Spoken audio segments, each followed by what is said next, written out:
সেই রাষ্ট্রপতিকে তার ভাষণের জন্য ধন্যবাদ জানানোর কোনো প্রশ্নই ওঠে না। মানে স্পিকার, নির্বাচনী এলাকা নীলফামারী সদর, যেখান থেকে আমার বাবা অ্যাডভোকেট আব্দুল লতিফ পাঁচবার জাতীয় সংসদে নির্বাচন করে জনগণের প্রচুর ভালোবাসা অর্জন করলেও কোনোদিন নির্বাচিত হননি।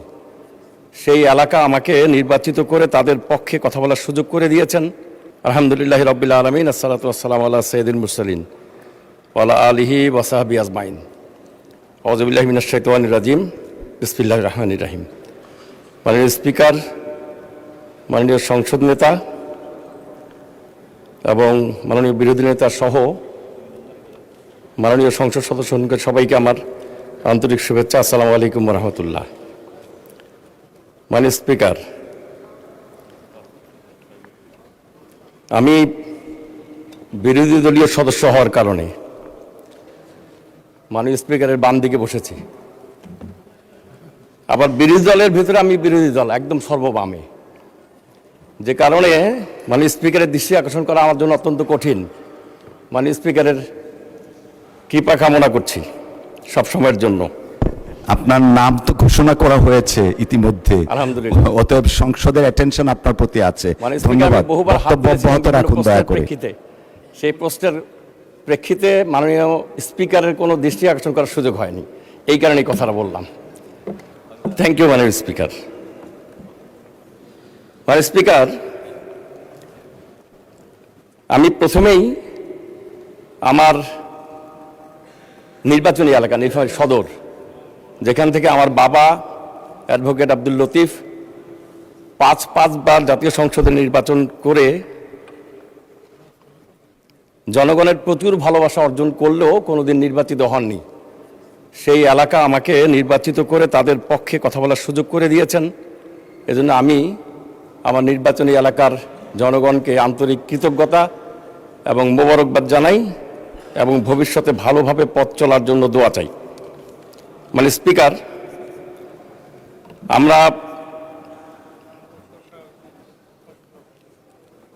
রাষ্ট্রপতির ভাষণের প্রেক্ষিতে আমার বক্তব্য হচ্ছে যে রাষ্ট্রপতি ফ্যাসিবাদী শাসনের সময় রাষ্ট্রের প্রধান ব্যক্তি হয়ে ফ্যাসিবাদের সমস্ত অন্যায়কে মেনে নিয়ে, গুম খুন যাবতীয় অন্যায়কে মেনে নিয়ে সমস্ত অন্যায়ের ক্ষেত্রে মুখে কুলু বেটে যিনি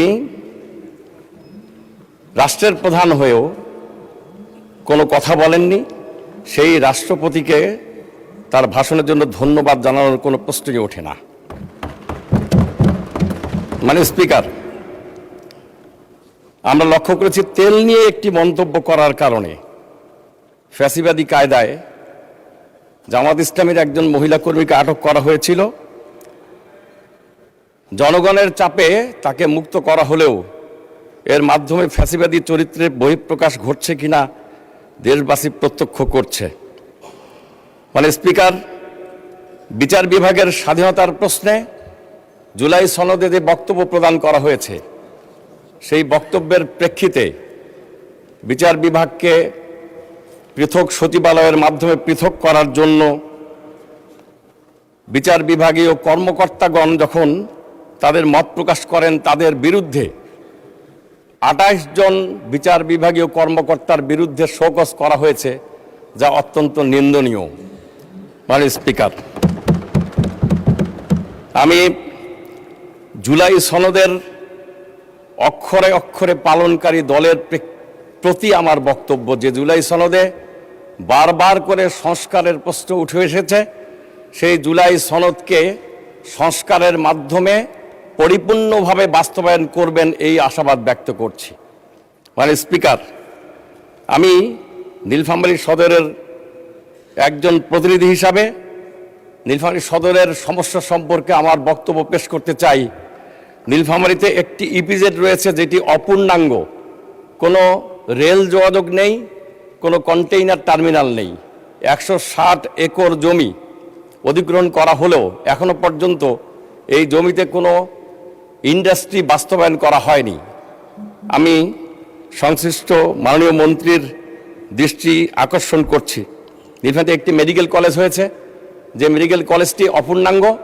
ছাত্ররা এক জায়গায় ক্লাস করেন, এক জায়গায় আবাসন ব্যবস্থা গ্রহণ করেন, আর ব্যবহারিক ক্লাসের জন্য আর এক জায়গায় গিয়ে আরেকটি হসপিটালে গিয়ে তারা সেখানে তাদের ব্যবহারিক ক্লাস করেন। এই দুর্বিষহ অবস্থা থেকে উত্তরণের জন্য তাদের স্থায়ীভাবে রাস্তা সংলগ্ন ক্যাম্পাস অত্যন্ত জরুরি। মানে স্পিকার, নীলফামারী জেলাতে একটি স্থলবন্দর রয়েছে যা বহুদিন ধরে বন্ধ হয়ে আছে। এই বন্ধ স্থলবন্দরটি বাংলাদেশের সাথে ভারত, নেপাল, ভুটান, চীন চারটি দেশের সাথে বাণিজ্য সম্পর্ক সৃষ্টি করার জন্য ভালো ভূমিকা পালন করতে পারে এবং নীলফামারী জেলার প্রভূত উন্নতি হতে পারে। আমি স্পিকারের মাধ্যমে সংশ্লিষ্ট মন্ত্রী মহোদয়ের কাছে এই স্থলবন্দরটি পুনরায় চালুর ব্যাপারে আবেদন জানাচ্ছি। স্পিকার, নীলফামারীতে যে হাসপাতাল রয়েছে 250 শয্যার হাসপাতাল, যে হাসপাতালটির বিদ্যমান সিট সংখ্যা মাত্র 150টি। একটি বিল্ডিং নতুন হয়েছে যেটি আর্মিরা তাদের আবাসন হিসেবে ব্যবহার করছেন। অবিলম্বে 250 শয্যা নিশ্চিত করা এবং বিশেষজ্ঞ ডাক্তারদের সেখানে চিকিৎসা ব্যবস্থা প্রদানের জন্য ব্যবস্থা গ্রহণ করার জন্য আমি অনুরোধ করছি। স্পিকার, আমাকে 2 মিনিট, অন্তপক্ষে 2 মিনিট। জি, 2 মিনিট অতিরিক্ত সময় বরাদ্দ করা হলো আপনার জন্য। Thank you speaker. নীলফামারীর দারণী টেক্সটাইল মিল, যেটা পাকিস্তান আমলে একটি সুগার মিল আকারে প্রথমে বরাদ্দ হয়েছিল, পরবর্তীতে এটি টেক্সটাইল মিল হিসাবে নীলফামারীতে প্রতিষ্ঠিত হয়, যেটা দীর্ঘদিন ধরে কয়েক যুগ ধরে বন্ধ হয়ে আছে। শত শত একর জমি পড়ে আছে, অনেকগুলি স্থাপনা পড়ে আছে। অবিলম্বে এই টেক্সটাইল মিলটিকে চালু করে, টেক্সটাইল মিল আকারে হোক, অন্য কোনো মিল আকারে হোক, চালু করার জন্য আমি বিনীতভাবে সংশ্লিষ্ট মন্ত্রীর কাছে নিবেদন করছি।